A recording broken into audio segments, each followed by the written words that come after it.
So abazalwane bona bayajika bathi hey ubrother Inick anything esiyenzayo uthi uNkulunkulu akafuni ekugcineni uzothi singasazala abantwana baso kanjalo wena brother Inick every time mawuzalana uthusa abantu hela ubani ukuthi uzophila forever la emhlabeni le wine uJesu ayenza emshatweni kwakuyi Crucible cider na kwakuyi Hunters Gold na yebo was it Hansa Pilsner na bekuyisimini of ice na dala sathana usibambile siyachisa manje sesifuna uJesu kodwa nina ni 3 anifuna ukuphenduka that's why ngithi ngimbulalise naye kancane uJames abazalwane siyabona phela brother.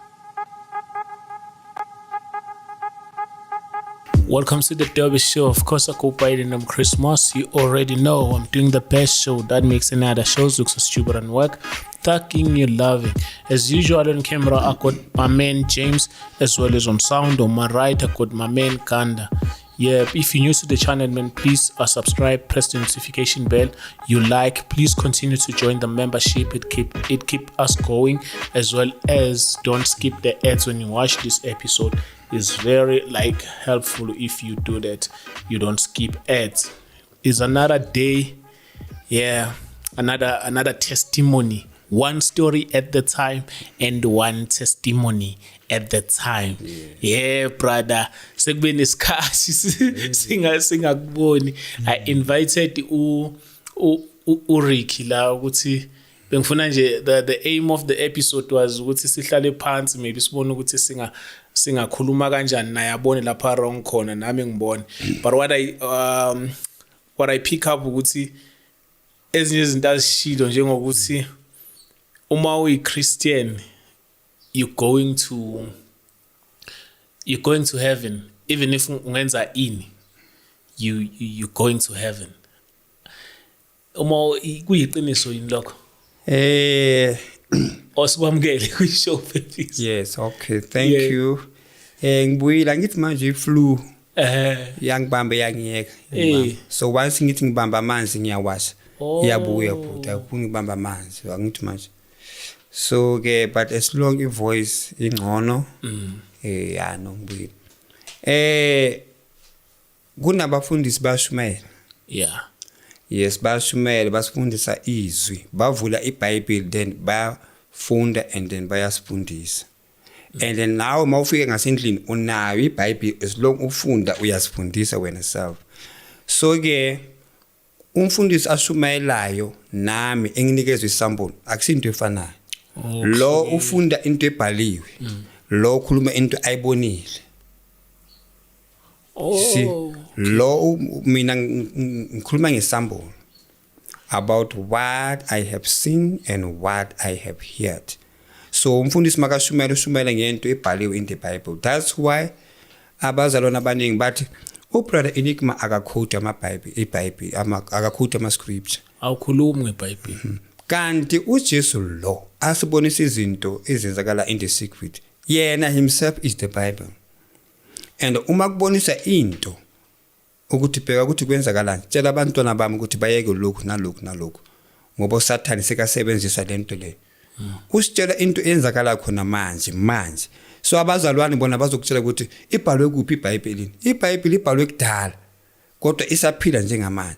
So uma kunezinto ezintsha lezo uSathane azenzayo uJesu uyaziveza ukuthi bantwana bami be careful, open your eyes, don't ever again use this and that. Yeah, the devil has defiled it ingcolile manje. So uma umzalwane athi umuntu makasindisile uzongena ezulwini, it's not like that. Uma usindiswa igama lakhe liyabhalwa ezulwini. Now you are a child of God. So abazalwane bafuna ukuthi bahambe nawe bakufundise ukuthi uhamba kanjani uma usosindisile. Because if abakufundisa uzohamba njengayizolo. Wabo bazothi ukuthi wena usomzalwane kodwa awukakayeki isigarette ngoba akunamuntu okufundisayo ukuthi mawusohambe noJesu yeka lokhu nalokhu.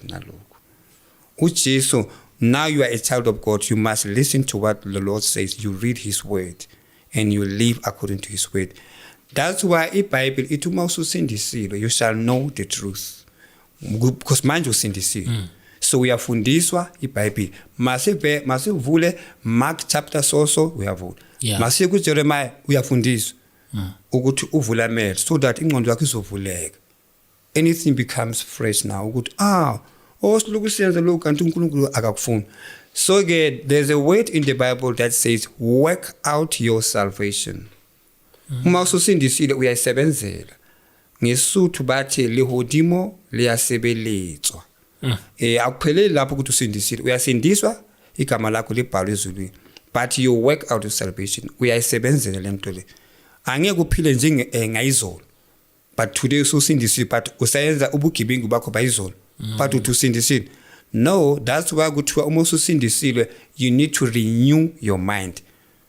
Abangani bakho mawathi manje uDJ bani ukhona uyabatshela ukuthi guys I can't make it. Mina sengumsindisile. So what uJesu go and tell those pastors who teach their congregation that once you are born again you will make it to heaven. Uthi sibatshele ukuthi no, it's not like that. Uma usindiswa uphuma kule ndlela le kade eya ezihugwini ungena kule eya ezulwini. Uyangena so uhamba kule eya ezulwini. So uma uhamba kule you walk according to the word of the Lord. Uhamba njengomzalwane. Uma usosindisile awusathukani.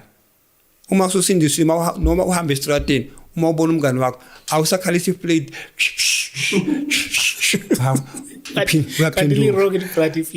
Usosindisile.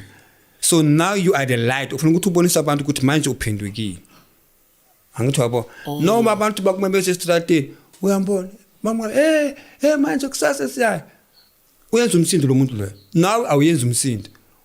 Wabo uyamiyeka akakhulume kwakhe. Uzambonisa nje ukuthi uyambonisa ukuthi awusafuni ukwenza umsindo. Because now you have Jesus Christ in you and the Holy Ghost, the Holy Spirit around you. And the Holy Spirit akafuni anything engcolile. Holy Spirit umoya engcwele. So you must change your lifestyle uma usindisile. So abafundisi mabathi umuntu makasindisiwe uzangena ezulwini noma afaka icici noma aphila impilo wrong. No. You need to live a holy life because it is written, be holy because I am holy. It is written, and it is also written that without holiness no one will see my face. Without holiness. If we are umfundisi ushumeza abantu kodwa you have girlfriends but we are shumela.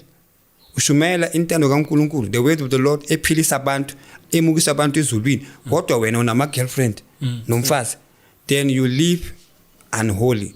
So umoya engcwele uyasuka wena usala ngeanointing. I-anointing is a gift like ukushumayela or ukucula, it's your gift ubinikiwe. Ngeke izithathe. That angeke thathe. Uma unikezwe ubuhle ubunikiwe, you are beautiful. Uma unikezwe ivoice emnandi uNkulunkulu ukunikile eyakho forever angeke ayithathe. Ukunikile. That's why uSathani nama fallen angels amandla la uNkulunkulu abanikeze wona ubaqoshe nawo. Bahambe ngawo lamandla la. That's why uSathani ukhona ukwenza everything ayifunayo. Ukhona ukuzenzela imali emkhathini. Athi imali mayibe khona imali yagcwala. Ngoba uNkulunkulu wabanikeza amandla ukwenza anything abayifunayo. Uyakhuluma iyayenzakala. That's why abantu abaningi bathi uSathani isidwedwe. Kanti uSathani unemali eningi sasithatha akayisebenzisi yena. Uyinikeza abantu. Abantu bayisebenzisa so that azobatrapha ngayo. That's why abantu abaningi bathwele ukuthi imali ize kubo. So ilethwa yimimoya yaka Sathani imali le. So ubona umuntu urich because uthwele. Yes, lento le uthwele ngayo ibiza imali kodwa hayi imali kaNkulunkulu. Imali edalo uSathani ngoba uSathani uyakhona ukuyenza imali. Sekukhona nabafundisi abathwala ukuthi babe namasonto, isonto landi ukuthi unesonto eliningi bathi awuthwele naye futhi. Yes, abafundisi bathwala. I don't know why. That's why iBhayibheli masifunda iyasho ukuthi in these last days sizoba nabafundisi who are the false prophet, who are the false pastors, the pastors that loves money. They need to earn money ngani. iBhayibheli ibhaliwe ukuthi bazoyenza imali ngani emabandleni abafundisi. That's why uthola ukuthi kugcwele kulamabandla. Mabashumela bazoshumela mabaqeda bathi uNkulunkulu uzakubusisa wena unikele nge10,000 unikele kakhulu uzabusiswa omunye nomunye athathe envelope kuya ngokuthi unikele kangakanani Wabo so ibandla liyalahleka. Umunye uthi mina ngina 200, lo munye uthi mina ngina 10,000. Umfundisi uthi manginikele 10,000 kuya phezulu. Ibusizo zami zizoba nkulu. So kanti abafundisi la balahla labantu. Akungenwa ngemali ezulwini. Kufana nabantu abasonto eZayoni. Ezulwini akungenwa ngempahla zakho. Ngoba ezulwini izulu linempahla zalapho. So ukuthi wena eZayoni ugqoka kanjani, that is your uniform ebandleni lakho. Ezulwini kunempahla zakho ezimhlophe. You see? So umunye umuntu uzathi hey mina ngisonto eZCC, hey ngifuna ukuzibona nami sengifaka ikhakhi ephelele, ngisahlanganisa imali. Kanti akusindaba yekhakhi ephelele, indaba yomoya wakho. Ukuthi uvume ukuthi uJesu uyinkosi, then ke umoya wakho mawube clean. Live according to what the Lord has told you. Read the word. So uma abafundisi bathi uma usindisilo zangena ezulwini, it's not like that. Uyasindiswa then uyafundiswa ukuthi sihamba kanjani. You see, because kunabo sister basindisile baya esontweni bafaka amabruku. Yena uthi ukuthi angisindisile umfundisi uthe si right kanti bayalahleka. Abo sister baya esontweni makafika ngasesontweni nginitshelile ubeka inyawo ubeka la uyenza 4 so. Ufake miniskirt ubona amadolo wakhe ngasesontweni uthi step labo brother abahlezi naye. Abanye yabo sister bahle bahlala ngaphambili esontweni then bahlala so bayenza 4 ngenyawo zabo. So kanti imitayile yama double worship leyo ukuthi bahlale kanjani ba cross the legs like this. uNkulunkulu akayifuni ngasendlini yakhe. uNkulunkulu ufuna order ngasendlini yakhe bazalwane.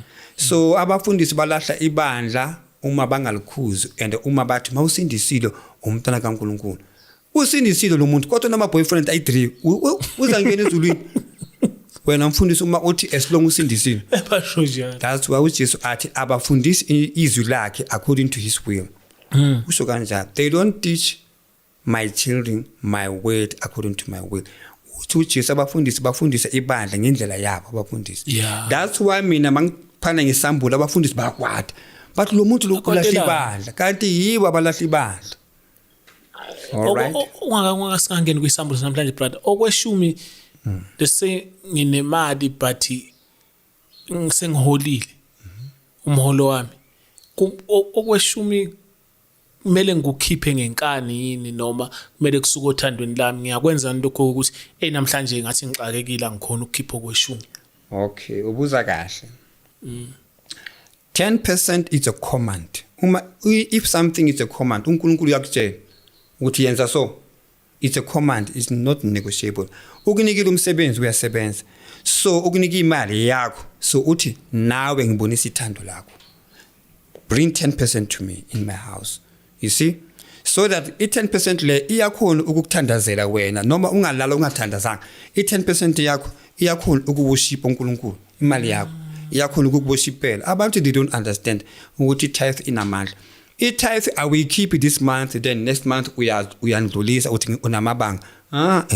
Kune angel lapha ezulwini ibhala tithe yakho all the time uma uNkulunkulu akunikeza imali. That angel ilinde ukuthi keep 10%. We keep ibeke eceleni before we mukise esontweni, just because we begile eceleni the angel uyabhala ukuthi uyinikeza uNkulunkulu before ufike esontweni kusasa. Mawuqothi ukhola today wayebeke eceleni wathi this one is for the Lord. Ezulwini there's an angel that is writing the tithe. Yabhala tithe ukuthi usibanibani sekayibekile tithe uyoyikhipha kusasa. Bayibona before we mukise esontweni kusasa, bayibona today ngoba usuyibekile. So tithe, good people, you pay the tithe all the time when the Lord gives you money. If you have a business and you are a child of God, if your business is clean, take aside the 10% of the Lord. The Lord wants it in his house. Leminye imnikelo uthi bathi isonto liyahamba then abanye abantu ngifonela abanye abazona hey manje umfundisi makungentenza ra isonto kumele nginikele ngenkani kokunyasaza ngihambe ngize ngiyoboleka imali. Well, kune offering umnikelo siyanikela unganikela nge10 rand 20 rand 50 rand kuya ngawo ukuthi unemali njani. Uzanikela according to imali unako umnikelo it's a seed uyatshala imbewu. Ngingayiboleka imali yokunikela. Imali yokunikela aweboleki ufuna ukuthi iphume emalini yakho. If awunako umnikelo uyayisontweni uNkulunkulu he knows ukuthi awunamali awunacala. But as long usebenza wahola waba nemali kodwa awukhiphanga 10% unicala. uNkulunkulu every time uma ukunikeza imali ngasesandleni athi le yakho, whether it's a salary or abazali bakho bakunikile 1000 wena khipha 100%. 100 rand is a 10%. It's for the Lord. Uyenza ukuthi abazali bakho bakunikeze 100. Uyenza ukuthi uthole umsebenzi manje uhola 9000, khipha 900 is a 10% kaNkulunkulu. Ifanele ukuthi uyosebenza esontweni. Why? Because uNkulunkulu ebandleni lakho uJesu akafuni ukuthi ugovernment asiboleke imali. Ugovernment akafanele ukuthi asinikeze imali. Once asinikeze imali, ugovernment anikeze amabandla imali, uzocontrol amabandla. And ibandla likaJesu akufuneki ukuthi ugovernment azocontrol ibandla likaJesu. That's why imali ifuneka ukuthi iphume kubazalwane. That's why abazalwane abaningi amabandleni wabo ba-akhile ama-building imali zabo ngomnikelo wabo nama-tithe wabo ba-akha ama-building kuba ney'tulo esontweni imali yabazalwane ba-akhele uNkulunkulu wabo indlu la bakhonza khona. Ugovernment angafaki isandla lapho. Once afaka isandla ugovernment uzobeka imithetho ukuthi manje senenza kanje. Ngoba angithi nami nginikeza imali mina government. So ke nani emabandleni wenu sibeka umthetho yekana ama-gay angene. Ama-gay awangeni vele phakathi. No bangene kodwa mawungene ngasendlini kaNkulunkulu as a gay, you need to know ukuthi you are a wife, you are a woman or you are a man. If you are a man, stop being a gay.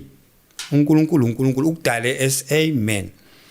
The gay iyeza esontweni kodwa izela ukuthi izothandazela ukuthi umoya lo uphume ngishintshe. Because maka e-toilet edrobheni ungene e-toilet yamadoda kodwa yena uthi umfazi yena uthi uthi nami nginendoda yami but bayithiwa amadoda. Maka fika e-toilet ungene e-toilet namadoda kodwa ekhaya umfazi. Do you understand that? Indoda ngithi uhlala nenye indoda and lamadoda ayi2, the other one uthi yena umfazi kodwa indoda but uthi yena umfazi ne wakhe ngasendlini. Kodwa makafika emsebenzini la sebenza khona ungena ngama-toilet wamadoda kodwa kwakhe umfazi. So wabona ukuthi kunamanga lapha. Ama-gay balahlekile usathane ubabhayisisile. Bheka, a gay yindoda ihlala nenye indoda. Bayi2 abanamabele, amadoda abanamabele. Angithi wabo? Abanamabele amadoda bayi2 banentshebe bayi2. Kodwa omunye walamadoda uthi yena umfazi but amadoda bayi2. Mabafika edrobheni bona lamadoda la bayi2 la omunye uthi umfazi wami lo but amadoda bayi2. So when they go to town or in the mall mabaya toilet bangena bayi2 ma-toilet wamadoda kodwa omunye uthi umfazi wami lo. Kodwa akasho ukuthi hayi umfazi wami wena ngene kule ma-toilet amafazi ngoba bayazi bona sepe ukuthi amadoda bayi2. That's why bangena kuma-toilet wamadoda.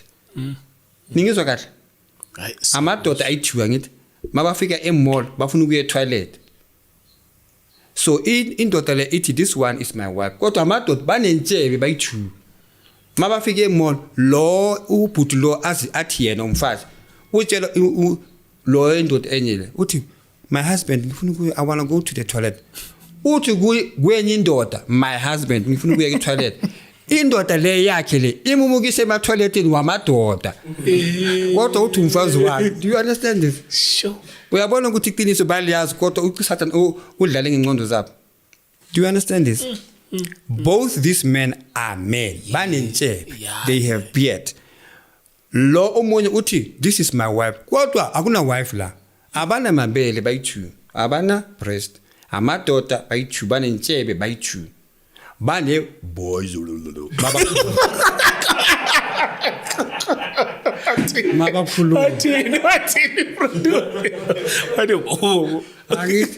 so lamadoda la ayi2 bahamba edrobheni babambane ngezandla. So abantu bamangala ukuthi abo baba babambane ngezandla. Abantu bamangala ngithi. So lo munye ubaba utshela lo munye ubaba uthi honey I want to go to the toilet.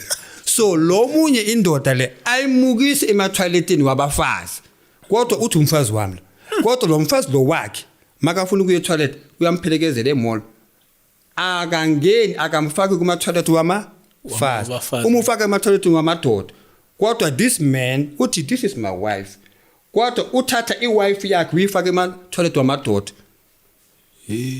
Yazwakala lento. So bayalahleka laba. They know the truth. Lezi zinto zokudayiswa kwama-products esontweni kulungile ni?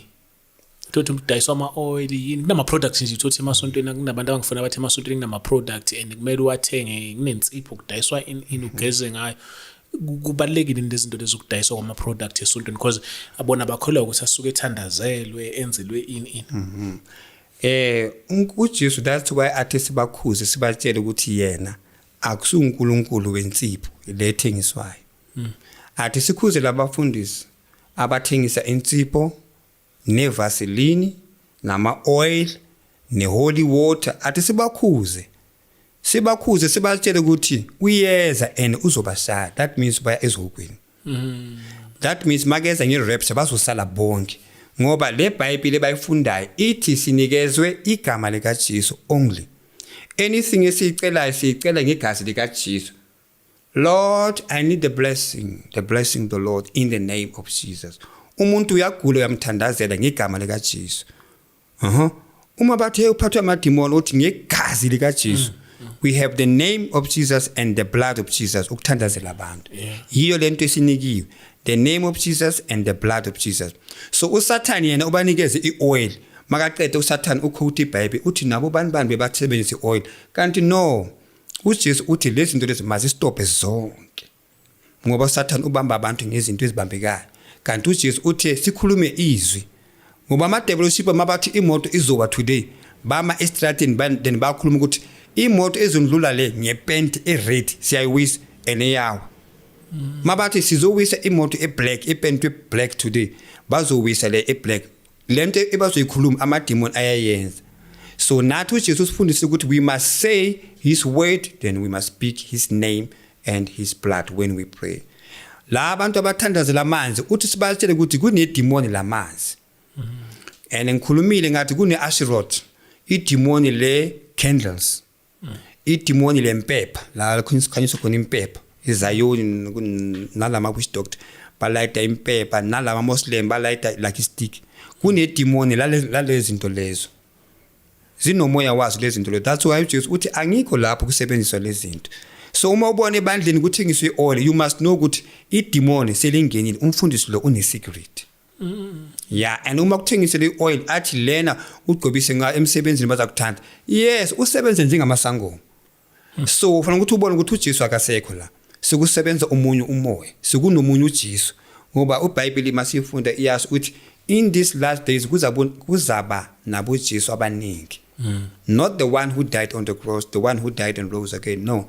Kuzaba nabo Jesu abaningi. Abo fake Jesus. That's why mawufike ZCC abantu bayile esontweni kodwa bashiye amaBhayibheli. Bafuna ukuthi babuze ukuthi niya esontweni kanjani nishiye iBhayibheli. Niya esontweni kodwa nishiya izwi likaNkulunkulu. Angithi wabo umfundisi makashumayela, everybody must read the Bible ukuthi umfundisi uthini. Athi Romans chapter 12 bonke bafuna ukuthi baye lapho. So uloya naloya abaphatha amaBhayibheli ezisisi abanye bashiya iBhayibheli. Uya kanjani in the house of the Lord, leaving behind the word of the Lord? Ababoni ukuthi la kudlalwa ngathi ababoni. Then girl, do you have another question before isambulo sami? Oh kwazi I think say cover le yabantu aba donate igazi. Oh, last time sikhulumile ukuthi umuntu nomuntu unegazi lakhe, une-kidney yakhe, unesandla sakhe. Azenzi lezi zinto zama donation. Yes, uNkulunkulu unikeze everybody igazi lakhe. That's why uma ugula ushoda ngegazi, kufanele ukuthi abantu bafaste baze bazokubeka isandla bathi igazi lika Jesu igazi lakho. Babiza igazi lika Jesu lingene egazini lakho. Akufuneki igazi lakho lizosiza mina. Uma mina kubathi mina ngishoda ngegazi. No, izinto ezenzwa lapha abantu abahlakaniphile ngewisdom yalapha emhlabeni and iyabasebenzela. Angithi ungibuzile last time ngaze ngasho kube ngathi ekuqaleni where by the moment they were speaking about HIV, they said if you are HIV and somebody is bleeding and you know you who has a bleeding, don't touch anybody who is bleeding if he is HIV. Bebakutshela ukuthi ungathathi igazi lomunye umuntu. Ngoba iHIV eloyo umuntu izweza kuwo. Yeah. But ungalithathi. Kodwa bona bathatha igazi balifaka kuwe, balipompa lingene liyogcwala emzimbeni wakho. Kodwa bathi ungathathi igazi lomuntu HIV uza infect. So bathi balicheckile ukuthi li clean. No, iBhayibheli ithi ungadli inyama uma ingakavuthwa uma loku inegazi. Do not eat the meat that has a blood, because in the blood there's a life. So uma ukhipha igazi kuye bathi wena ushoda ngegazi, silithatha kuGanda sizolifaka kuwe. Yeah. So igazi lakhe linomoya wakhe. Igazi lakhe kunomoya wakhe kule gazi lakhe. So sithatha igazi lelo sizosiza uKristu ushoda ngegazi. Sithatha igazi laloya sililingeza uKristu. uKristu nomoya kaGanda manje. Next year uChris makabona uGanda ufuna ukumcabuza.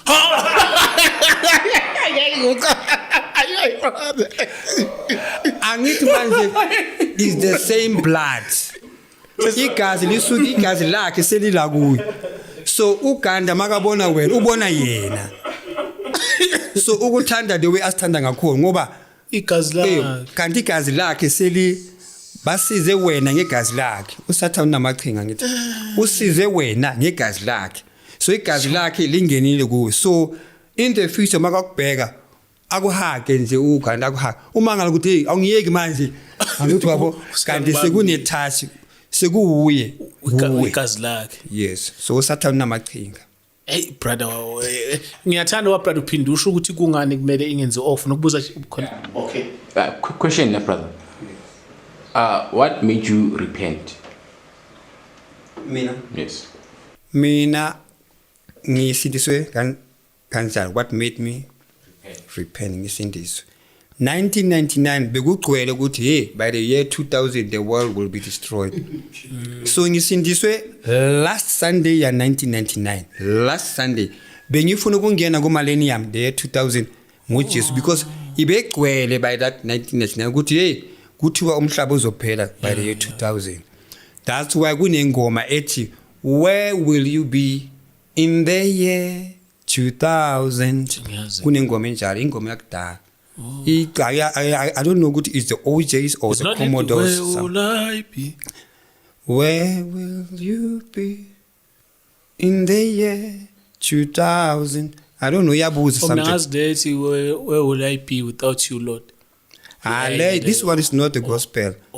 It's whether are the Commodores or the OJs. I don't know. Okay. So ke bengizwile ukuthi by the year 2000 umhlaba uzophelisa. And abantu abanye bayizokhuni babe ngazi ukuthi hey this is the last Sunday ya the 1999 kuzongena 2000 and bathi umhlaba uzopholisa.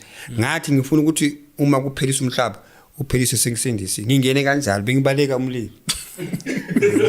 Bengibaleka umlilo. So ke ngiyenze kahle because it was 26 December 1999. That was the last Sunday. Izolo bekuyi Christmas Saturday.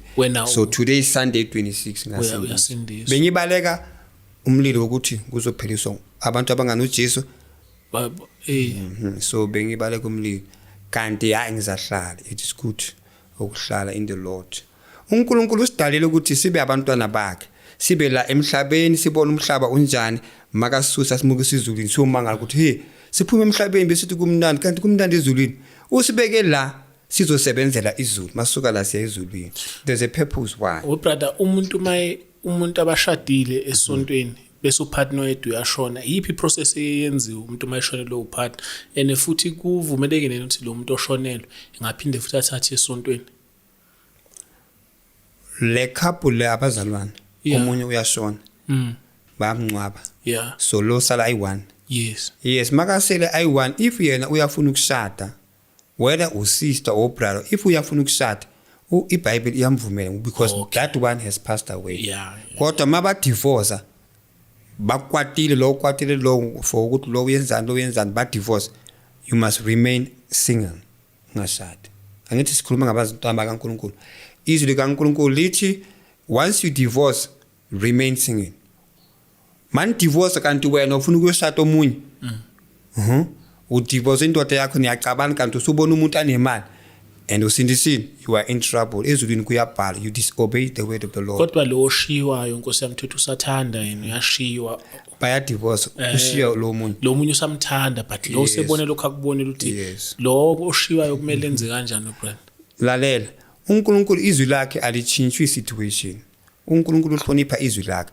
What he has spoken it is written and what it is written need to be obeyed.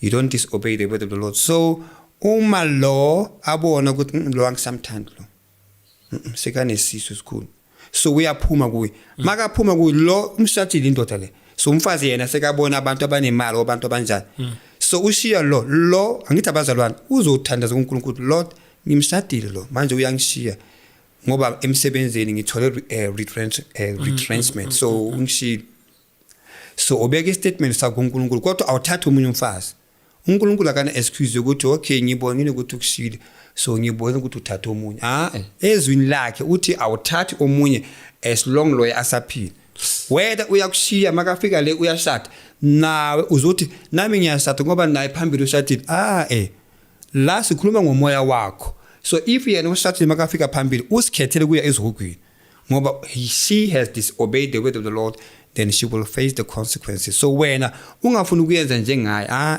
ungayi ezihogweni because yena uyayi yabo wena choose life not death yena sekalahlekile ngoba umshado uthi once nishada niba inyama eyi1 kungabe nomuntu azongena between nina azoniyenza ukuthi nihlukane kungabe nomuntu because that person once kungena omunye athanda umfazi wakho sikumuntu wesithathu is going to pay kuNkulunkulu uzobhadala amadimoni azokufundisa ukuthi ungene kanjani umoshe umshado wakaChris wena sizokufundisa thina la forever bazokukapa ngembazo mihlale bakukapela indaba ukuthi uthatha umfazi kaChris ulokuyazi ukuthi uChris ushada umfazi wena uyamthatha ngoba unemali yabo so that's why it's like that nanokunje kumele ungene emshadweni sewucabange kahle ukuthi lo muntu lo ufuna ukuba naye ungangeni ngoba ubona ukuthi ushiwe isikhathi but ngicabanga ukuthi kusifundisa nanokuthi kumele ngempela uma ukuthi ufuna ukungena emshadweni because njengoba usushilo ukuthi man once nashada ngikhamela nganihlukane kahle so kumele ungene ukuthi nakho umuntu sengiyamthatha lo muntu lo ngiyabona ngizophila naye forever ungathatha ama chance nje yes that's why kunomshado wabantu abasindisile kunomshado wabantu abangasindiswanga so abantu abasindisile sikhuluma ngabo uma umuntu afuna umfazi namfazi afuna indoda enkonzweni uyathandaza ukuthi Lord ngifune indoda ezongishada ngoba umfazi angeke asikhethele indoda kodwa indoda iyasikhethela umfazi so nawe brother uyacela uNkulunkulu ngifuna umfazi engizophila naye azongithanda angihloniphe sithandaze naye singacabanga umuntu size siyofa uNkulunkulu so uNkulunkulu uzokunikeza ipartner leyo kodwa wena uma uNkulunkulu akunikeza ipartner le wena uthi hayi ngifuna omhlophe then ke uNkulunkulu ukunikeza lo umcelile ukuthi ufuna ukuzophila naye forever nizohlukanisa ukufa mase nikhulile uNkulunkulu uletha that design so i design le mayifika wena uthi uNkulunkulu mina ngifuna island then uyasikhethela uNkulunkulu ulethe lo umcelile wena manje usofuna island or ufuna umfishane then ke sekuyichoice yakho yena ukulethela lo umcelile ukuthi ngifuna umfazi azongihlonipha azongithanda sizothandaza naye siphile si2 singaqabani siphile kahle njengabantu bamaNkulunkulu uNkulunkulu uletha loyo ke so wena makafika uthi angifuna usidudla so ke nizocabana uNkulunkulu ngoba ulethe lo uthi wena uyamfuna so uNkulunkulu uyasuka kuwe wena uzosikhethela owakho so lo owakho lo anifika le ebifunayo nathi siyayifuna ifika le sibaningi kuwe angithi babo so ke mawusomshadile kunabantu abaningi abakhuluma na but indoda yami iyathandana ngaphandle yenzani it is because amadoda amaningi bashada abafazi kanti akusebafazi babo uthola ukuthi mina kunomfazi uNkulunkulu angibekele yena so omunye ubaba wahlangana naye before bathandana bathathana kanti akuso wakho wami angithi wabo uNkulunkulu umdesignele mina sisilo so uhlangane nawe before wena wajabulela imoto yakho wajabulela indlu yakho then waya ku after 2 years baqabana omunye athi awuhambi yini angithi wabo so uyamxosha manje but in the beginning uthe umuntu wakhe but now baqabana and uyamxosha nalo omunye uthi vele ngiyahamba kunabantu abantu bami ngaphandle vele wena kusumuntu wakho kodwa sebana 2 years bahlezi angithi wabo so that's why ngithi abantu abaningi bashada abafazi kanti akusabafazi babo so brother iliphi kahle isonto ngiyaxolisa ukuphazamisa iliphi isonto kumele kusonto ekulo kahle abantu bafanele ukuthi basindiswe every church where kuthiwa this is a born again Christian church okay born again abantu bazalwe kabusha yilo ke ibandla likaJesu hayi nje abantu abayisontweni nje eZayoni esontweni kaSiyambe ozayini kuphi la kuthiwa you ufanele ukuthi uzalwe kabusha la singabazalwane uJesu Kristu uyinkosi yilo ibandla lakhe siphakamisa izandla sithi Jesu siza kuwe ngingena ngaphakathi kimi uzophila kimi unikeza uJesu impilo yakho you are now becoming born again. Yilo ibandla lika Jesu lelo alitshela uNicodemus in John chapter 3 verse 16 ukuthi you need to be born again in order to enter my kingdom. Hayi ngiyabonga brother sesingangena kuyisambulo. All right. Yeah. Then ke kunabafundisi abaningi nabazalwana abaningi bayalwa balwisa mina Enigma bathu Enigma lento le ayishumayela siyazi ulahla abantwana bakaNkulunkulu bathi mina ngilahla abantwana bakaNkulunkulu uNkulunkulu uthi sibatshela abazalwane ukuthi you need to live a holy life and that is what I am teaching you or I am telling you. So kunabazalwane bathi no yeka abo sister ngenwele zabo ngama weak wabo tshela yeka abo sister ngama zipho wabo the fake one. So abafundisi bathi mina ngilahla ibandla uma mina ngibonisa ibandla endlela kanti mina uJesu uthi look at this ngabheka wathi kimi look at this wabo now go and tell my children ukuthi lento le angiyifuni. So ngiyabatshela abazalwane ukuthi hey bantwana bakaNkulunkulu uJesu akafuni lokhu nalokho. So abazalwane bona bayajika bathi hey ubrother anything esiyenzayo uthi uNkulunkulu akafuni ekugcineni uzothi singasazala abantwana baso kanjalo. Bathi anything abayenzayo mina ngiphikisana naye wabo sikhuluma ngabazalwane. Yeah. So ke uJesu uthi ke labo bazalwane labo mina uma ngiphana ngesambulo then bona bayalwa. Yes. Athi uma bona balwa nabafundisi babo at it is because uthi yena uthi Enigma I gave you Sambok whip. Sambok wena kusho ukuthi yeah uthi njengoba ubona abafundisi balwa athi balwa because uyabashaya ngemvubu yakhe a whip. Uthe ureku watchman yini watchman brother? Watchman like me uma I'm warning the children of the Lord. Yes, so ikhona vele lento ye watchman ikhona in the book of Ezekiel. Okay. Ukutshela abazalwane ukuthi yekani lokhu uNkulunkulu uthi yekani lokhu. Ubani okubeka uthi ube watchman no brother? uNkulunkulu just like uma upastor ubonisa abantu indlela you are also a watchman. Uyabakhuza noma uhambe estradini ubona abantwana bayala uyabakhuza ningali. Uyafundisa ukuthi this is not yeka le do the right thing. Okay. Uyenza into right ubonisa abantu ukuthi wabo. So ke uthi ke uNkulunkulu uma ngibona abazalwane uthi uJesu uthi njengoba naye uke wafika esontweni washaya abantu ngasesontweni labo kade bathengisa izinto just like anointing oil namanzi nokuthengisa ini ukuthi uthi esontweni kungathengiswa esontweni kula kushumayezwa khona abantu baphenduke bayashumayezwa ngelizwi esontweni akusula asiyeli ngoba asiye esontweni because sigula asiye esontweni because sifuna ama blessing sifuna imishado sifuna ini sifuna imisebenzi no siya esontweni siyofundisa ukuthi simele ukuthi siphile kanjani ukuthi singene ezulwini. Siya esontweni siyofundisa ukuthi yini intando yakaNkulunkulu intando emnandi. Asiye esontweni because ngishawe istroke bathi umfundisi uza ngithandaze mabakhethe ukumthandazela uNkulunkulu uyamlungisa akasayi esontweni. Wabona ukuthi bekayele into yakhe yena lapha kusesontweni kodwa yena uyenza isonto esingathi kuse hospital makagula uyaya makafuna umfazi uyaya esontweni makamthola umfazi akasayi esontweni. So ke uthi ke uJesu masibona abazalwane balwa bakwatisa because anything engikhulumayo is like umuntu ushaya abantu ngesamboko. Uthi njengoba ubona abazalwane bakwata nabafundisi bakwata Enigma baphikisana nawe it is because ngikunikeze a whipping samboko.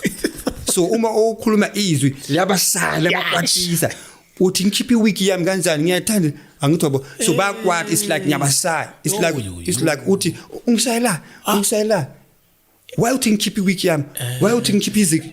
So uJesu athi uba ubona balwa ngathi ngikunikeze isamboko so uyabasaya uthi ubasaya njengami ngesikhathi ngibasaya bathengisa nawe ngikunikeza isamboko uyabasaya that's why bayakuphikisa bayakupathisa. So mangizwa le ngathi it's like this so that's why bayangibangisa bathi lo angananja bathi akananja kanti angikwati nokukwata mina angikwati nokukwata angithi nangu uthela itswa endleleni uthela iswayi endleleni ubonisa abantu ukuthi yena he is the false prophet of the end time. Uma iBhayibheli ithi nizababona ngemisebenzi yabo. Yini sabathela amatswayi manje brother endleleni? Zimbi indaba. So ke Hey brother. yes. That's why sibuza sithi labazalwane abasonta kulamabandla walabafundisi lapha bahlaleleni lapho. Ngoba uNkulunkulu sekabasusile incwadini yakhe in the book of life labafundisi ubasusile. So uma umfundisi athi I don't recognize this pastor, wena bandla abantu abayi200 bakhona kulelo bandla kodwa uNkulunkulu uthi yena akekho lapha, ulahle umfundisi lo. Kodwa abantu bona every Sunday bayavuka bayisontweni. Kusho ukuthi labantu laba abafuni uJesu, bafuna lo mfundisi. Kunento ababambe ngayo. Bafuna nabo ukuhamba bephosiswa. Yes. Bafuna lezi zinto. Abanye bazathi, "Hey mina ngiyamthanda lo mfundisi, ungisizile." Awusizwanga uye. Usizwe ulo moya lo awusebenzisayo. Akusihuye. Nibanje ulo moya lo obambe yena. Akusihuye. That's why masikhuza umfundisi or sikhuza ibandla, abantu ebandlini bafuna ukuthi baphume. Because bazwile ukuthi ngithi baphume. If abafuna ukuphuma, then there is no excuse. Mase bashonile. Then ke kunabanye abazalwane bakhuluma nami bathi hey brother, kodwa ke nithi singaphuza utshwala thina abazalwane, kodwa uJesu uke wayenza iwine. Basho kanjani? They say the Lord once created a wine. The Lord Jesus has made a wine in the wedding party. So bathi why uthi thina singaphuza utshwala thina abazalwane kodwa uJesu uyenzile iwine emshadweni. So I don't know ukuthi labazalwane bangena umoya wakabani, abanawo umoya wakaNkulunkulu. Iwine le uJesu ayenze emshadweni uthe bakhe amanzi. Bawakha amanzi agcwala ama-emerald lawo, ama-drum lawo. Yeah. So yena because uNkulunkulu wakhuluma namanzi ukuthi amanzi aphenduke iwine. Yeah. Ngoba anything yamlalela uNkulunkulu ngoba idalwe uye. So uNkulunkulu azange adidele iwine ngeyeast nangesinkwa nangani, no. Ukhulume namanzi ukuthi aphenduke iwine. So akuna yeast lapho, akuna nix. So and iwine le ngifuna ukukhuluma nabantu abathanda utshwala bathi uJesu wenza iwine. Iwine le uJesu ayenzile, uyenzile yaphuzwa emshadweni, yaphelela lapha emshadweni. So abantu abaningi bangibuza bathi hey brother, wena uthi singaphuza utshwala kodwa uJesu wenza utshwala. uJesu iwine le ayenzile bazalwane ningizwe kahle, iphelele lapha emshadweni and akayenza kan akayididela akafakanga ama grapes usifaka akafakanga anything na what akayibekanga for 2 weeks and what ukhulume namanzi athi wine water become wine. Yeah. Yachinja kwaba iwine ngoba amanzi alalela umdali wabo. So nabo umuntu engayenza ngezwi. I don't know because leyo iyenze uJesu sengisho lapho emshadweni. Sengisho bona ukuthi mabe foster phela abenze ngezwi ke leyo wine. Yeah, if bafuna ukuyenza iwine iyenzini, thathana amanzi nawabeke la nithi manzi become a wine. Yeah. Nibone if amanzi la aphenduke kwaba iwine then phuzani ngoba nithi in the name of Jesus water become wine. Then amanzi waphenduka iwine then phuzani ke nina bazalwane. But if nina bazalwane nithandazela amanzi ukuthi become wine kodwa amanzi akaphenduka iwine then nani ke yekani utshwala ngoba into uJesu ayenzile amanzi aphenduke waba iwine kodwa wena mawuthi uthandazela amanzi akaphenduki ukuba iwine because wena awukho emshadweni. uJesu beka emshadweni. Beka emshadweni umama wakho amcela athi iwine yabo iphelile. So ke uJesu wamtshela ukuthi mama ngizayenza iplan kodwa akusisikhathi sami sokwenza imiracle, angikaqala imisebenzi yakho kodwa wayenza yabo. Amanzi waphenduka iwine and iwine le abantu bathi hey wena brother uthi singaphuza iwine, uthi singaphuza utshwala kodwa uJesu uyenzile. So ngiyabatshela mina ngithi ke bazalwane iwine le uJesu ayenzile lapha emshadweni it was amarula na ngiyabuza. Was it amarula? Was it brutal fruit? uJesu uyenze brutal fruit na ngiyabuza ngoba uJesu uyenze iwine asatshelwanga ukuthi yini igama layo and iphelele kuphi emshadweni. So abantu bafuna ukuphuza bathi uJesu uyenze utshwala. So ngiyababuza ngithi uJesu uyenze black label na angithi bakhulumela i-black label yabo. Yeah. So today sifuna ukubakhuza abazalwane, ngiyabuza ukuthi uJesu uyenze grossbo cider le wine le uJesu ayenze emsatweni kwakuyi grossbo cider na, kwakuyi Hunter's Gold na, yebo, was it Hansa Pilsner na, bekuyi Smirnoff Ice na, ngiyabuza ukuthi bekuyi Smirnoff Ice na, iwine le uJesu ayenzile, iwine le uJesu ayenzile angithi uyenze emsatweni. So le esiphuzayo estokfeleni nama night club yiyo le uJesu ayenzile na. iJameson baphuzo iJameson. So uJesu uyenze vodka na, siyabuza abazalwane ukuthi uJesu uyenze pushkin na, uJesu uyenze flying fish na. No, sifuna ukulungisa abazalwane ngoba uJesu uyenza utshwala iwine emshadweni and asatshelwanga ukuthi yini igama laleyo wine. So abazalwane bafuna ukuphuza utshwala, bafuna ukuphuza, so bathi uJesu uyenza iwine. So sifuna ukuba correct ukuthi le wine uJesu ayenzile iphelele lapho and ayinagama, iphelele lapho, yaphuzwa lapha emshadweni, yaphelela lapha, akusile ethengiswa estokfeleni anywhere lapha emhlabeni, akusiyiyo le. So ngiyabuza ukuthi uJesu uyenze Marisa Divari na, ama wine lawo angithi bafuna bafuna ukuphuza iwine leyo brother. Kune wine eyenzwe emkhathini ibizwa Halloween wine. So ngiyabuza ukuthi iyenze uJesu na, ngoba nithi uJesu uyenze iwine, uJesu uyenze Halloween cabanga Halloween izinto zasemkhathini. So kune wine ebizwa Halloween wine, kunotshwala obubizwa Casilero Diablo, into yamadevil worshiper le, utshwala buyenzwe emkhathini Casilero Diablo wine. Kunotshwala ebuyenzwe emkhathini bubizwani Velvet Devil. So i-Velvet Devil iyenze uJesu na, sikhuza laba abathi uJesu uyenze iwine. So sifuna ukubabuza ukuthi le ekuyiphuzayo ebhalwe Velvet Devil iyenze uJesu na. Le wine le uyiphuzayo wena mama nawe bhuti ebhalwe Ghost and Phantom iyenze uJesu na, ngoba lento iyenze umkhathini. Ngifuna ukucorrect lapha abathi uJesu uyenze iwine. Ngithi na le wine le ebizwa the vampire wine iyenze uJesu na. That's why uJesu athi amadakwa angeke angene ezulwini. So yekani ukuphuza utshwala nina abazalwane. All right? Angeke uzophuza iwine ebhalwe vampire wine, kodwa wena usindisile. Lento le iyenze umkhathini. Kune wine eyenzwe emkhathini ibizwa Amida poison. Cabanga into ibizwa poison, kodwa abantu bayayiphuza. It's a wine ibizwa Amida poison. It's a wine iyenziwe emkhathini. Kune wine ayenzwe emkhathini in the kingdom of darkness, right in the ocean, ibizwa Sinister Hand, nayo iwine. So iyenze uJesu na, sibuza laba bathi bona bawomile bafuna ukuphuza, sithi uJesu uyenze Sinister Hand na. And then uJesu uyenze brutal fruit, siyabuza akayenzanga lezi zinto lezo angithi. So ke uJesu wayenza iwine yaphuzwa emshadweni yaphelela lapho, akayenzanga flying fish, siyacela abazalwane. And then futhi ke kunabanye abazalwane bathi kimi wena brother uthi singasebenzisa ama perfume, kanti uJesu uthi go and warn my children they should not use the strong perfumes. Uthe strong perfumes yiyo lento engizwe mina ngendlebe yami. Strong perfumes.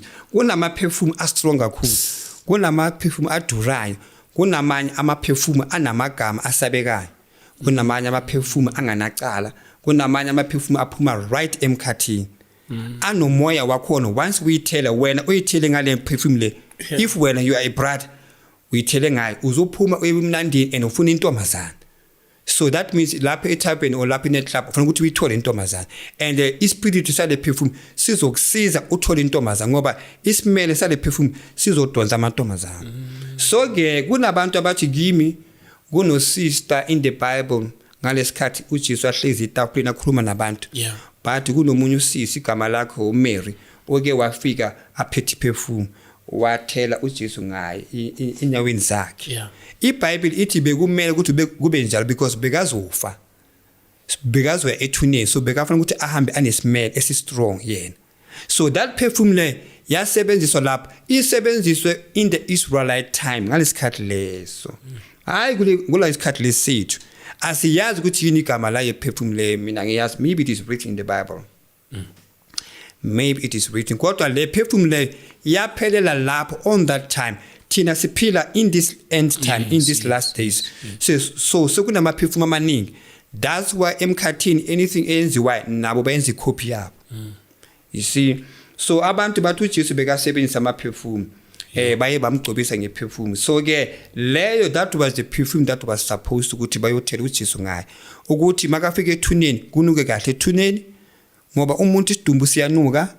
So uJesu uthelwe ngalento lokuthi ethuneni lakhe kunuke kahle. Angithi wabo that's why uhlezi ethuneni only for 3 days then waphuma. So sizokhuza abazalwana abathanda iperfume ke ukuthi bazalwana kune perfume ebizwa pride. Ine demon la perfume le because kune demon elibizwa pride in the kingdom of darkness igama le perfume. That's why mafike esontweni kunabanye abazalwana makafike esontweni akabulisa abanye abazalwana futhi yabo. So une pride kodwa usindisini ungenwe idemon le pride and kune perfume ebizwa pride. I perfume le it belongs to that demon a pride. So kune perfume ebizwa pride akusiyo le bathela uJesu ngayo i perfume le.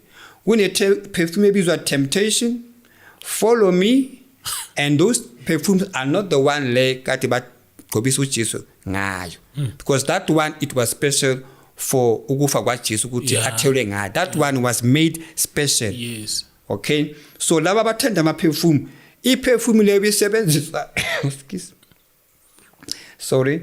I perfume le bisebenzisayo wena as a child of God akusiyo le bathela uJesu ngayo. So ungakhulumeli iperfume yakho ngoba wena iperfume yakho ibhalwe Night Skyline.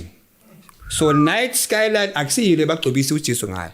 Le ephuma emkhathini today sikubeka straight wena othanda iperfume okhulumela perfume.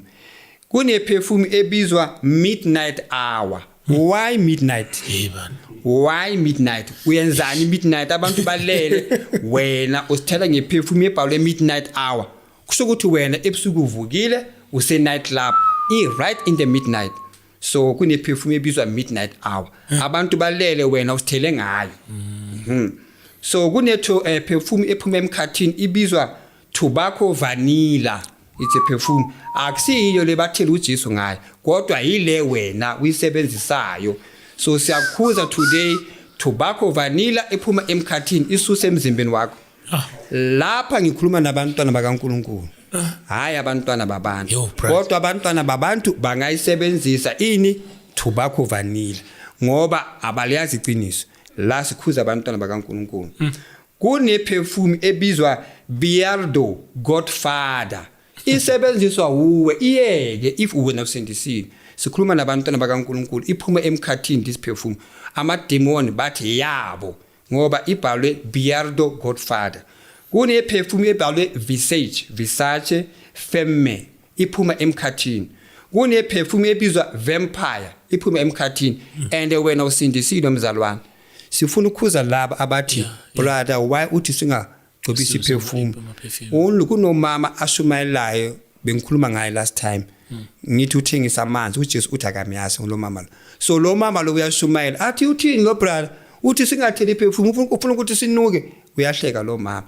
No mama no mfundisi zithele ngale perfume. Angithi wena umuntu bakaNkulunkulu mina ngikhuluma nabantwana bakaNkulunkulu. Remember last time I said the Lord says He doesn't recognize you. The Lord do not know you.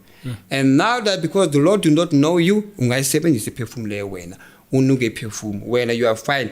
Mina ngikhuluma naba and every knee shall bow unto the Lord Jesus Christ. Yes. And those who obey Him. All right? Kune perfume ebizwa Love Me Tonight. Why tonight? Why tonight? Kusho ukuthi wena awulalanga ufuna abantu abazolala nawe tonight. That's why perfume yakho ithi Love Me Tonight. And uma ithi Love Me Tonight, if you are a man abosisi bazokuthanda bafuna ukuhamba nawe tonight. If you are a brother abosisi bazokuthatha nawe, if you are a sister brother bazokuthatha bafuna ukulala nawe tonight because iperfume yakho inomoya othini love me tonight, not today, tonight. And tonight kuyalala ebusuku ne, so ufuna ukulala naye. Yes, love me tonight. So it's the name of a perfume. Nina bantwana bakaNkulunkulu, stay away from these strong perfumes. uSatan uzonibamba ngalama perfume wakhe. So ngikhuluma nalabo abathi uJesu naye uthelwe ngeperfume, akathelwanga ngale. Kune perfume ebizwa Latafa Atlas. Kune perfume ebizwa Chios in the Ocean. Why Chios? Why Chios? Why in the ocean? Because in the ocean there's a world. Yama devil ship and nama mermaid. So why it Chios in the ocean? I perfume kodwa wena uyayithenga and usindisini. Wena umfundisi wena ufuna iperfume edurai. Uthi mina ngifuna iperfume echeap, or wena uthi mamfundisi ufuna iperfume edurai.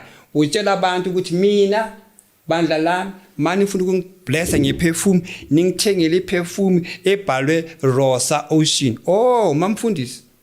Utshela ibandla ukuthi bakuthengele iperfume ebhalwe Rosa Ocean. Do you know ukuthi phumaphi? Or uyithenga nje because it is 900? Be careful. Izokuvimbela ukuthi ungangeni ezulwini.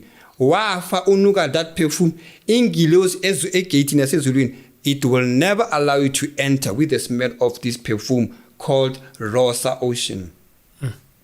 Kune perfume ebizwa Lust in Paradise. Why lust? L-U-S-T. Lust. Lust. Yeah, Desire. Why a perfume ibhalwe lust? Lust in paradise. Paradise belongs to God. So la uSatan uchincha into uthi lust in paradise. And paradise kula kuhlala khona uJesu nengilozi zakhe nomoya engcwele nabangcwele. Akuna lust. Kodwa iperfume le ibhalwe lust. L-U-S-T. Lust yini ngesizulu inkanuko? Yeah, inkanuko. Yeah, so why iperfume ibhalwe lust in paradise? Kodwa wena mfundisi uyayithenga. Ibhalwe lust kodwa uyayithenga. Mawuqeda mawusebuyithelile wena mfundisi amantombazana akuthanda esontweni wena uthi you are blessed uthandwa amantombazana amancane kodwa wena ukhulile. Yile ulomoya wale perfume yakho mfundisi. uJesu ukhuza labo abathandayo. So siyakhuza mfundisi, siyakhuza mamfundisi, siyakhuza nawe bandla. Stay away from these strong perfumes. uJesu akasifuni. Kune perfume ebizwa Marine Citrus iphuma emkhathini. Stay away from this perfume wena mzalwane. Kune perfume ebizwa Amor Mio and inesivalo. Isivalo sayo sinenyoka. Cabanga ithi perfume. Isivalo sayo sinento engathi inyoka so. Kodwa ithi perfume iphuma kuphi? Emkhathini. Ibhalweni Amore Mio. Amor Mio is the name of a perfume, and there's a perfume called Touch Me. Yeah, Touch Me is the name of a perfume. So lawa ke ama perfume ke anomoya wasomkhathini.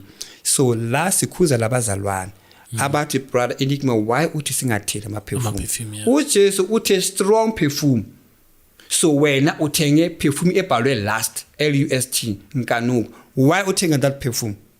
Sibuza abazalwane angithi nithanda uNkulunkulu. And izwi likaNkulunkulu lithi you shall know the truth and it shall set you free. True. And you need to renew your mind when you walk with the Lord. So you walk with the Lord kodwa usasebenzisa ingqondo yakho yayizona. Bazalwane phendukani.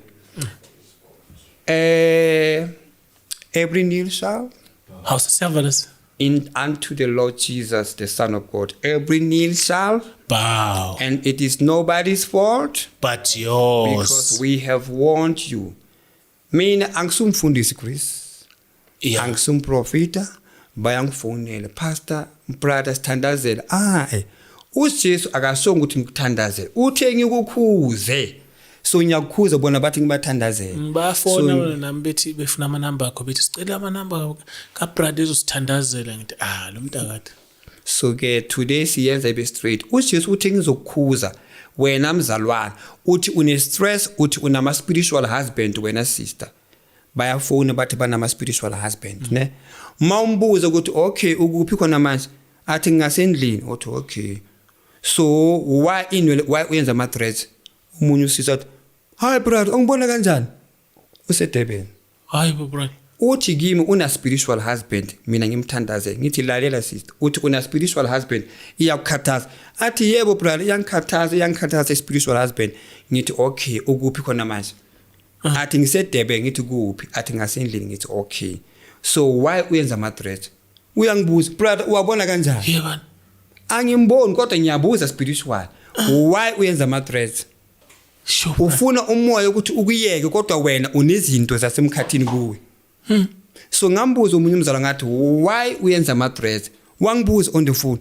brother ubona kanjani ngithi angiboni ngiyabuza why uyenza ama-threats yebo brother so wathuka lo mzalwana omunye umama wangifonela nomntwana wakhe umfana athi umntwana wami nangu ufuna ukubulisa brother Inico wangitshela ukuthi nangu umntwana wakhe ngathi umfana unabo 10 11 12 athi umfana wami uyakuthanda brother Inico ufuna ukubulisa then umama lo bamnikeza ifoni basekudeni nabo angibaboni labantu maka khuluma nami umfana lo ngithi kunjani athi ku right awuyanga esikolweni angiyanga esikolweni ubani igama lakhe uyangitshela igama lakhe then ngambuza spiritual uyamthanda uJesu athi ngithi manje wenza ikhathi angimboni lo muntu umama wakhe bathi yo brother ubona kanjani angiboni spiritually uJesu uyabuza why uyenza ikhathi wathuka lo mama lo nalomntwana wakhe bathi brother ubona kanjani ukuthi uyenza ikhathi and brother uyenzile ngimkhuzile ngathi angayenza ikhathi lomfana lo wami uyenzile brother ubona kanjani ngithi angiboni but spiritually ngiyabuza mfana lo why ungayanga esikolweni hayi kuyabhala simihla le okay uyamthanda uJesu yebo ngiyamthanda uJesu so why wenza ikhathi bathuka umntwana lo wathuka nomama wakhe wathuka bathi brother ubona kanjani angiboni but spiritually uJesu uyakhuluma ngomlomo wami why uyenza ikhathi wathuka lo mama lo so ke kunomunye futhi ubrother ungithumele ivideo during the week ivideo le ubrother lo ushoot ubhuti wakhe ubrother lo ushoot ubhuti wakhe ngefone bagunda ubhuti wakhe ama-threats bamgunda ubrother lo uthi ngiyagunda ama-threats wami hayi angisawafuni inyoka lento le so uright uthi uyagunda ususa ama-threats so bamshoota ngefone uthi ususa ama-threats ngoba ama-threats inyoka so ubrother lo ungithumela le video athi brother Inico Mapeka besigunda ubhuti wami simsusa ama-threats uthi akasawafuni inyoka athi you know what brother after 3 days uthole call bamqashile emsebenzini after ukuthi asuse inyoka ama-threats kusho ukuthi ispirit salama-threats simbambile ukuthi angatholi umsebenzi so bangithumela ivideo ukuthi after ukuthi bamgunde ama-threats la asabekayo waba original angithi mzalwane so waba original but after 3 days utelephone call uthi woza emsebenzini sibonile iCV yakho why makaqeda ukususa ama-threats uNkulunkulu wavula inhlanhla zakhe so baningi abantu abafaka ama-wiki bathi sifuna umshado bacabanga ukuthi mabafaka iwiki bazathandwa kanti ufake inyoka and ivimba umshado wakho uyahamba uyofuna umsebenzi bayaku-interview and lamagolide wafakile la avimba umsebenzi wakho be original as a child of God then the Lord will open doors for you ngimangele mangizwe ukuthi brother ukuthi makaqeda ukugunda ama-threats after 3 days uthole ini phone call because idemoni lenyoka lisukile kuye niyangizwa bazalwane niyangizwa ekhaya bazalwane lo brother lo ususe ama-threats wakhe makaqeda inhlanhla zakhe zavuleka wathola phone call ethi woza umsebenzi sibonile iCV yakho so bathi ubiziwe emsebenzini after ukuthi asuse ini inyoka so brother Chris this is brother Ganda and brother James ngitheli ngestar ufake ikepisi ufake ikepisi enestar athi James ufake iskepisi enestar ubrother James ngifuna ukuthi abazalwane ekhaya balalele akona ushuthi naso sesita siyakhuluma phela akufuneki star angithi sikhulumile ukuthi star sifuneki angithi sikhulumile ngama tattoo wakho sakhuluma ngekhathi yakho and nayisekho nanguya uGanda unekhathi bazalwane ekhaya uGanda unekhathi uJames ufake ikepisi enestar mina ke msaqulu yabo even ngishama washam brother yabona kusina sekwi akusithi okay insimbi ayisekho all right yes angithi abo amabhande mina kunje ithathu angazi ngayisusa nje kodwa yabo mina ngiyalandela it's just that njengoba sila abantu bafanele ukuthi baphenduke ekhaya and bayaphenduka. Yeah. And kuyingozi kakhulu ukuthi abantu baphenduke ngale video le eyenziwe yini. Nina bo brother niyangishuta ngithi I video na editor nifaka on YouTube abantu bayaphenduka kodwa nina niphenduka. Niyabona ukuthi ingozi. Niyabona ukuthi after death there is no excuse. Ngoba abantu bayalahla, abantu bayachisa impahla zaseZayoni. Angithi niyabo. Yeah. So bengithi ngitshela abazalwane ekhaya ukuthi omunye wama cameraman hayi brother namhlanje hayi namhlanje ubuzosifaka ishambokhi namhlanje. Angithi abazalwane babheka lama video ayenziwa yini ni 3. Yeah. And bayaphenduka. Cabanga abantu bachisa impahla zase IPCC, impahla zase Zayo bachisa bathi dala Satan usibambile siyachisa manje. Sesifuna uJesu. Kodwa nina ni 3 anifuna ukuphenduka. That's why ngithi ngimbulalise naye kancane uJames. Abazalwane siyabona. Phela brother akithi vele uNkulunkulu akufihlwa lutho uNkulunkulu ngeke sithi everything is transparent to yeah brother right. So ke kunomama ngifuna ukukhuluma nabazalwane ekhaya. Yeah. Bazalwane, the message that I have, it comes from the Lord Jesus, the Son of God, the one who died and rose again. Remember I said emkhathini there's a Jesus. Idemon balibiza Jesus. Hayibo. Balibeke esiphambanweni balibiza Jesus. So abafundisi bamanga bonke uma baloku bashumela bathi in the name of Jesus abakhulumi ngaloya ufike esiphambanweni. Bakhuluma ngalo owabo bakuthwele ngaye. Lapha emkhathini they know kunoJesu wabo. So abazalwane bayalahleka bathi uAlfrukaw naye uthi in the name of Jesus. And uAlfrukaw ufunda iBhayibheli. Yes, uyayifunda iBhayibheli, uyithengile. Anybody uyayithenga iBhayibheli. Uyithengile eyakho ne, but the word is the word of the Lord and when awuphenduka. iBhayibheli yami ngithengile, but the word is the word of the Lord. So ke kunomunye umama nimbonile bazalwane ekhaya. Umama lo uyashumayela usister lo. And usister lo kaningi makashumayela bangibonisa nama video izola. Bengingayazi ukuthi ugcoka kanjani. Ugcoka like a mermaid usister lo umama. Umfundisi lo. Ugcoka impahla ezikhipha ifika yakhe nama hips wa. And kunala ashumayela khona agcoka ibhruku bangibonisa nama video izola. Esontweni. Yes, kunala agcoka ashumayela agcoke ijini no sister lo. Umama umfundisi lo. And ufaka ama weekend ukwatile uyashumayela epulpit. Athi la sizowafaka amajini la. Kusho umfundisi. Yeah, so abazalwane bangithume bathi brother Enigma bheka lo mama ulahla abantu. So mangithi ngiyalalela umama lo uthi lana angeke uzositshela akusibandla lakho. Uthi akusibandla lapha. Kanti the Lord Jesus in his word he said, those who welcomes you Enigma, they welcome me who sent you. Yes. Laba abathatha indaba zika Enigma bayazamukela, they welcome, they accept this news because they come from the Lord. Yeah. If umfundisi lo athi le angeke uzositshela la ibandla akusibandla lakho, that means uthi akusibandla lika Enigma. Kanti Enigma uthunywe uJesu, ukhuluma uJesu uEnigma. That means umfundisi lo uzama ukuthi leli akusibandla lika Jesu la. Lana ibandla lakhe. Ngoba yena uthi akusibandla lakho angeke usitshele lana sizogcoka amajini. Kodwa nkosana. And uJesu uthi abantwana bakhe bangagcoka ijini. Yena uthi bazogcoka ijini. Mangithi ngibheke ivideo le bashaya izandla. Bashaya izandla. Uyabona ukuthi balahleka naye. Uyalahleka uya ezihogweni agijima and uya nebandla. Ngoba ibandla lezani liya uploada, they clap their hands. Umuntu uyanimukisa ezihogweni nina nishaya izandla. Ikhona into enjalo. Umukisa abantu ezihogweni. Umuntu unimukisa ezihogweni kodwa nishaya izandla. Unimukisa ezihogweni kodwa nishaya izandla nijabulile. It is because amehlo wabo avalekile, the spiritual eyes are blind. Bazalwane, the message of the Lord that the Lord has given to me is to warn and rebuke you and rebuke the churches that are misleading the children of the Lord. Because uJesu ufele abantu, akusumfundisi afele abantu. So umfundisi angathi ibandla elakhe. No. Abantu bakaNkulunkulu badalwe uNkulunkulu and bafelwe uNkulunkulu. So uNkulunkulu ufuna ukuthi abantwana bakhe baphenduke baze kuye. So abafundisi bona bathi ibandla leli akusibandla likaJesu. Ngoba uma atshela mina athi akusibandla lakho leli, utshela mina enigma. And mina enigma, I speak the word of the Lord and the heart of the Lord and the will of the Lord. Yeah. To the children of the Lord. So umama lo uthi akusibandla lami. That means usho ukuthi akusibandla lika Jesu lo onto me. That means ibandla lakhe lapho uJesu akekho. Sure. Umoya engcwele akekho. Uthi bazagqoka amajini. Yebana.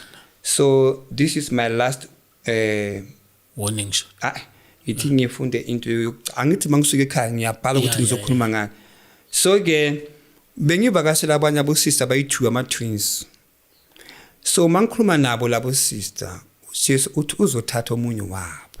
Ish, bro. So makathi uzothatha omunye wabo akasho ukuthi this week. Akasho ukuthi this month, akasho ukuthi this year. Kodwa uzothatha omunye wabo. So it's an opportunity ukutshela ukuthi uzothathwa Chris. Ngoba kunabantu bathola ama accident every day bayafa. Mabaqeda ukufa bamangela ukuthi sengifikile ezihogweni. Yeah. Angithi yabo. So it is good and it is so holy and favorable. You are favored by the Lord uma utshelwa ukuthi uzosuka emhlabeni. So fanele ukuthi ujabule worship uNkulunkulu ukuthi Lord at least unyenze ukuthi mina ngibe prepared. So uyazilungisa uma utshela ukuthi uzohamba, uyazilungisa, uyavuma izono zakho, uyaconfessa, uyarepenta ukuthi uJesu impempe mayikhala if umoya wakho uzophuma. Uphume usocolisile, uvuma izono zakho, uso ready. Yes. Angithi yabo. Hayi ukuthi uma uJesu athi sikutshela ukuthi uzohamba, wena uthi I reverse this. How can uNkulunkulu akhulume wena uthi you reverse? How can you reverse the word of the Lord? Uwathatha kuphi amandla wokureverse izwi likaNkulunkulu kodwa wena ufaka amazipho amade apentiwe. Ayibo, brother. Wena ufake makeup, ufake lipstick, ufake amacika amangaka, ufake inyoka zenyoka, ufake inwele zenyoka. Mawuqeda uthi I reverse this in the name of Jesus. Which Jesus are you mentioning? Are you mentioning the Lord Jesus? Is Jesus who gave you this kind of wig? Sure. Which Jesus atufake wig le? Which Jesus atufake makeup le ningi? Uye which Jesus atufake amacika amakhulu? Which Jesus na upenta amazipho? Uye which Jesus uthi he loves you and is going to take you. You need to be ready. You need to prepare yourself. Ungathi I reverse this. You don't have the power to reverse because when exactly you are not holy. uNkulunkulu akalaleli imithandazo yabantu abangaphila impilo engcwele. Abantwana abakhuzayo abakhuzeki. Mabaqede bathi bona banamandla okureverse izwi likaNkulunkulu. We shall see when the time comes. Every knee shall bow. And whatever I say, when that time comes, and you are crying, do not blame me. It is nobody's fault but yours. Ingizwa kahle na. Uma uNkulunkulu athi prepare yourself. Kusasa it's a rapture. Ungathi I reverse this. uNkulunkulu uthi prepare yourself. Tomorrow it's a rapture. Ofanele ukuthi ujabule ukuthi yo it's a secret. uNkulunkulu kunikeza isecret ukuthi tomorrow it's a rapture. Mama wami bantwana bami masize nisizo repent. Sibe ngcwele. I-rapture iyeza kuseso. Hayi ukuthi uthi I reverse. How can you reverse the rapture? How can you reverse your death? How can you reverse your illness or the blessings that the Lord gives you? Or the curses that the Lord has sent to you? How can you reverse that? Yet you don't live a holy life. No. Ufanele ukuthi ujabule uguqe phansi ukuthi Lord, indeed you love me. Because uyangitshela ukuthi uzongilanda. Angilandi unprepared. Uyangitshela ukuthi ngizilungise. Angithi you must worship the Lord. Yes. You must praise him ukuthi ngiyabonga uNkulunkulu ngoba ngitshela ukuthi uzongilanda kusasa.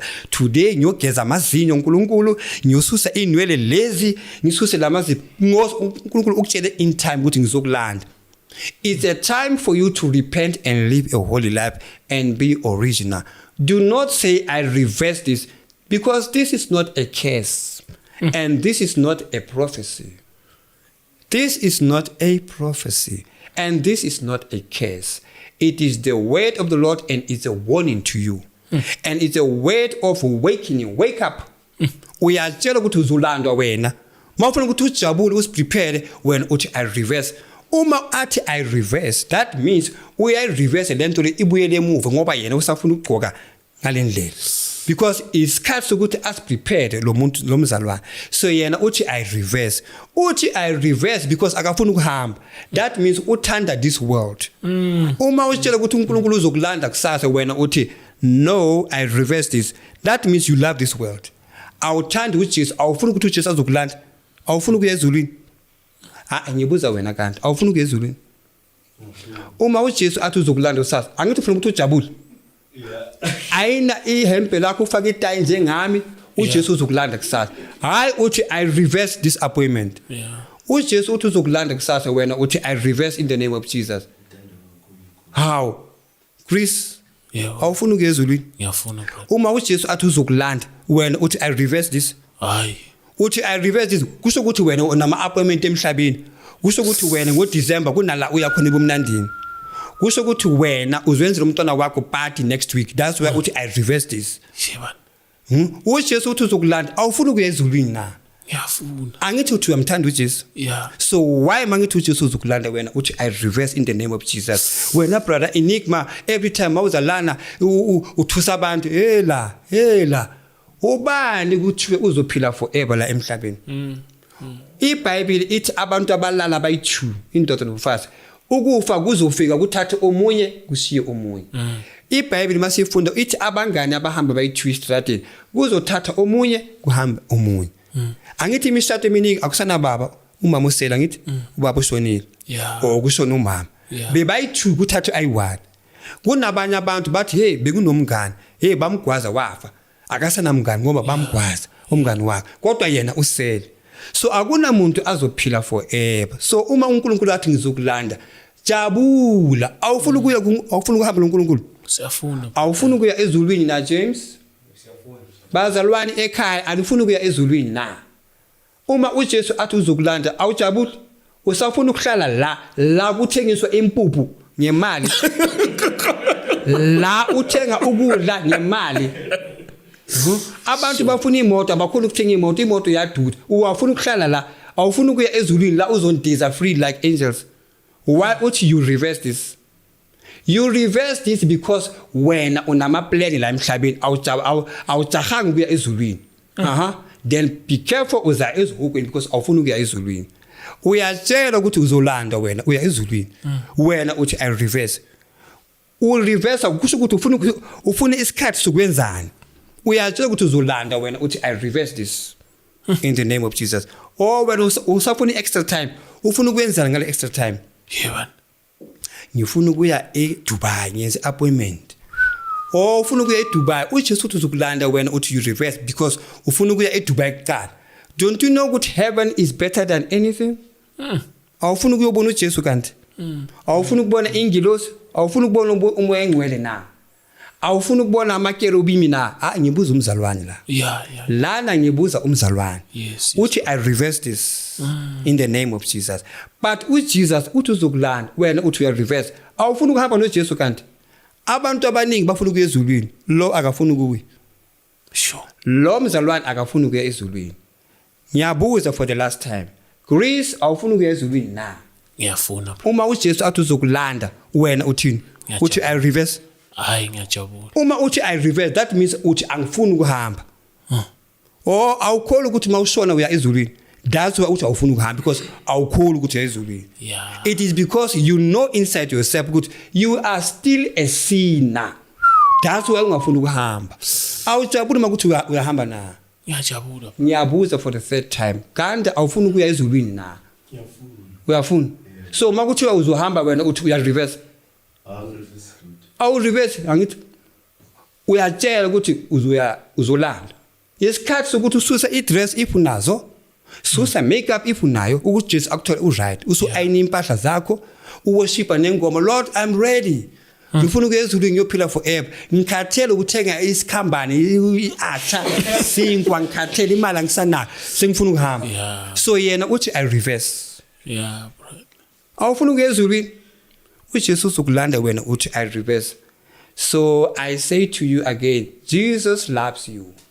Uma athi uzokuthanda uzokulanda. It because uyakuthanda. Wena be ready ukuthi makazokulanda angakumukisi ngasezihogweni. Be ready, zilungise, vuma izono, live a holy life. Yeah. But if abantu bazovulela iYouTube, bavula amafoni, bakubona ukuthi awukakaphenduki, then that is the reason uthi you reverse. You reverse because usafuna ukufaka izinto lezi. In the name of Jesus, the Son of God, Alpha and Omega, every knee shall bow. Bow. Mina, my name is Itegma. Enigma. I am not a pastor, I'm not a prophet. You brother. I'm a messenger, I'm a brother. Ngizokutshela ukuthi uJesu uthini. You said it's a watchman. Yes. Every knee shall bow. Brother. And it's nobody's fault but yours. Oh yeah, yours. Amen. Ay brother bathi abantu na awukhulumanga kakhulu ngezulu ayi bafuna abantu bathi About heaven. bathi ubrother akakhulumanga kakhulu ngezulu About heaven, yes. so ngathi mhlambe mhlambe senze enye episode usichazisele ngezulu because About heaven. ayi bakhala impela abantu njalo mhlawumbe Chris ubrother uyasonisha kodwa akangeni kahle ezulwini sifuna ukwazi nangezulu.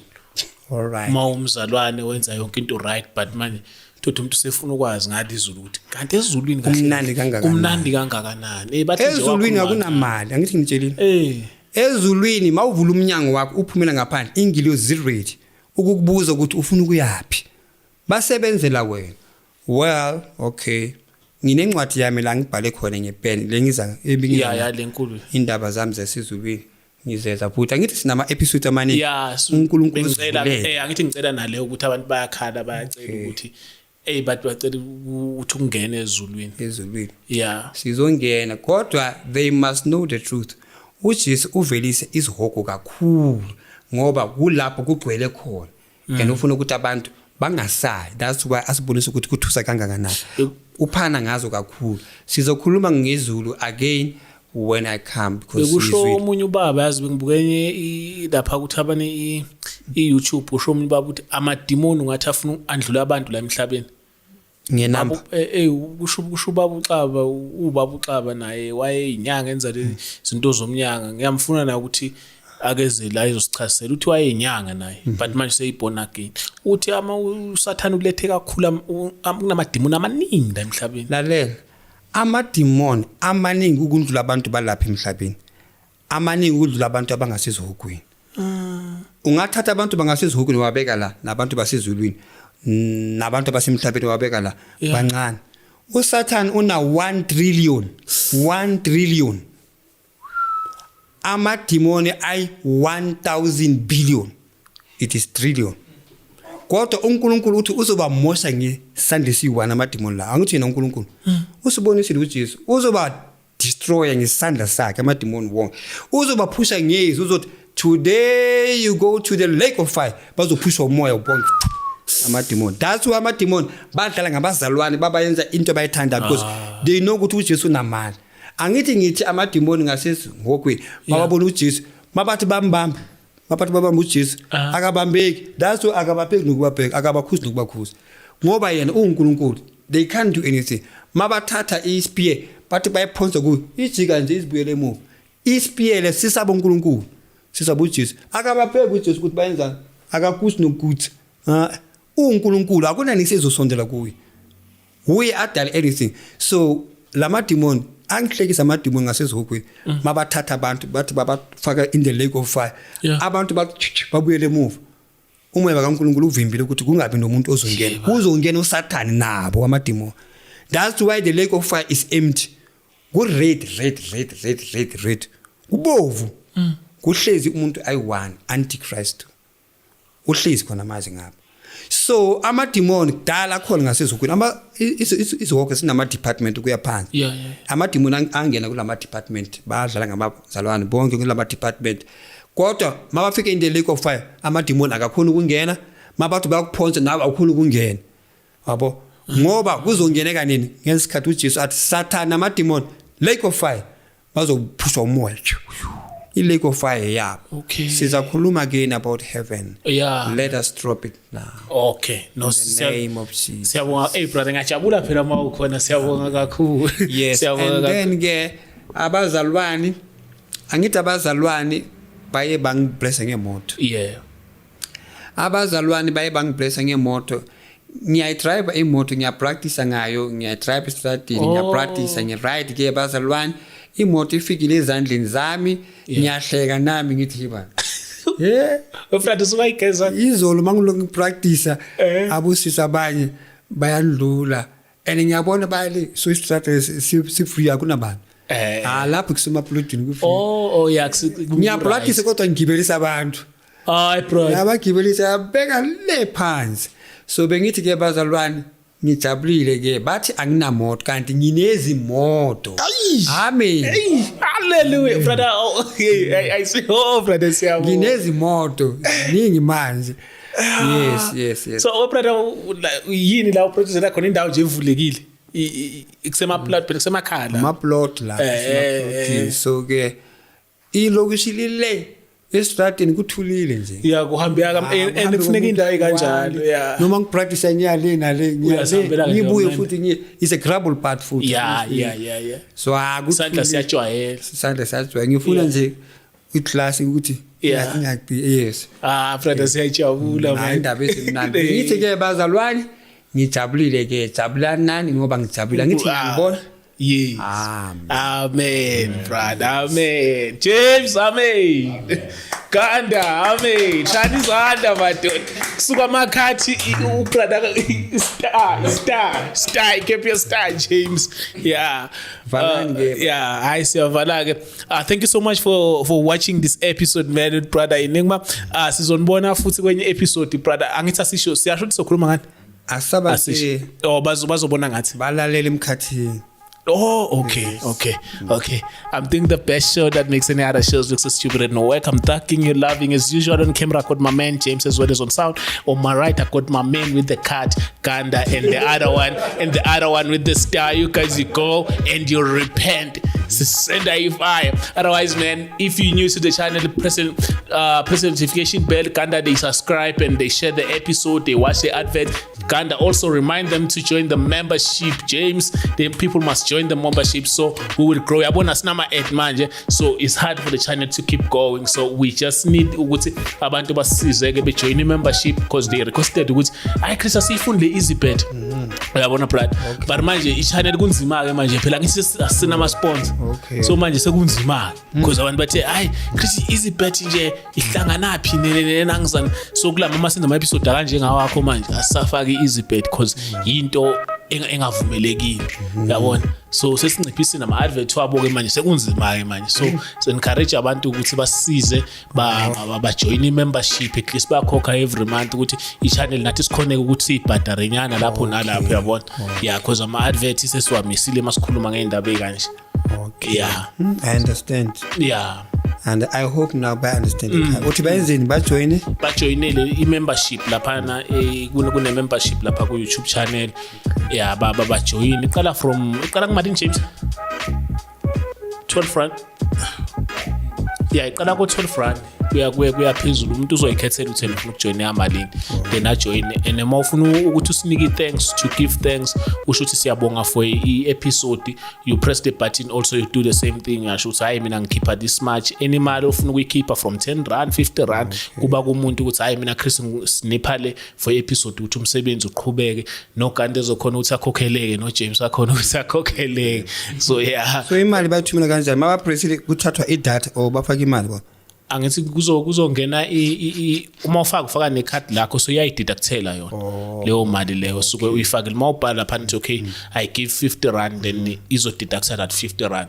Yeah siyabonga kakhulu ke brother sokubona ngokuzayo ke sisho because ngesishthi sobe sikhuluma ngani but brother uzobuya futhi because la kusekhaya lakhe so uzobuya sikhulume siqhubeke nezambulo zasezulwini but siyabonga kakhulu uthando nesupport nayo yonke into bafethu nisenzela yona siyajabula futhi nihlale nazi ukuthi emakhaya siyanthanda without you the channel ngeke iziqhubeke iye phambili so sibonga umusa kaNkulunkulu sigcina ukuthi unigcine futhi niqhubeke nani izinto esifisayo zenzeke siya ku Christmas nibe safe so nje siyabonga kakhulu James we out.